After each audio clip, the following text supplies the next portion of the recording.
But, for everything the outgoing president is doing to mess up the transition and to have, Rudy Giuliani do these infection bonanza hearings in the swing states all over, for all they are all doing to stretch out their as yet totally fruitless legal challenges for as long as they possibly can, even though all of those challenges, dozens of them, have just been laughed out of court at every level for this towering dust devil of nonsense they have spun every day.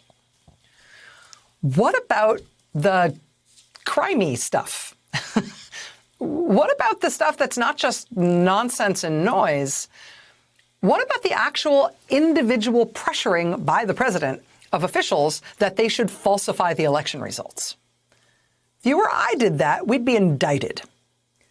The president has not just done this once or twice. The president is now doing this as a matter of course in his daily work as president.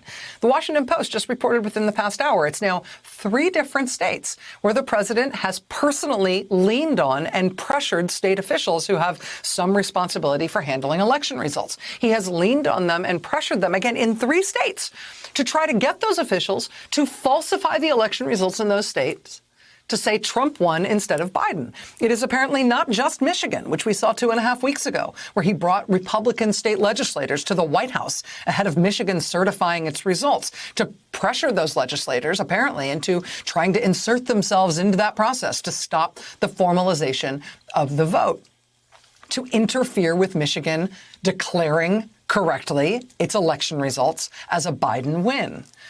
It's not just Michigan. It's also not just Georgia, where the president this weekend called Georgia's governor and told him he needed to have the state legislature overturn Biden's victory in Georgia and call it instead for Trump. According to the Washington Post tonight, it's not just Michigan and it's not just Georgia. It's also Pennsylvania, where, per the Post's new reporting, it has been twice in the past week where the president has called the Republican Speaker of the State House in Pennsylvania and told that speaker that he needs to figure out a way to throw out the Biden win in Pennsylvania and give the state to Trump instead. I realize it sounds quaint to point this out, but pressuring officials to falsify election results is a crime. I mean, that's election interference, right? If anybody else you knew was pressuring elections officials personally, leaning on them,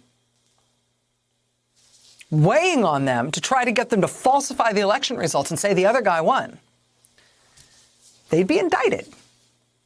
I mean, now, Spiro Agnew and Donald Trump are among the politicians who have occupied the White House, who have complicated the idea of whether or not a crime committed by someone in the White House still counts as a crime.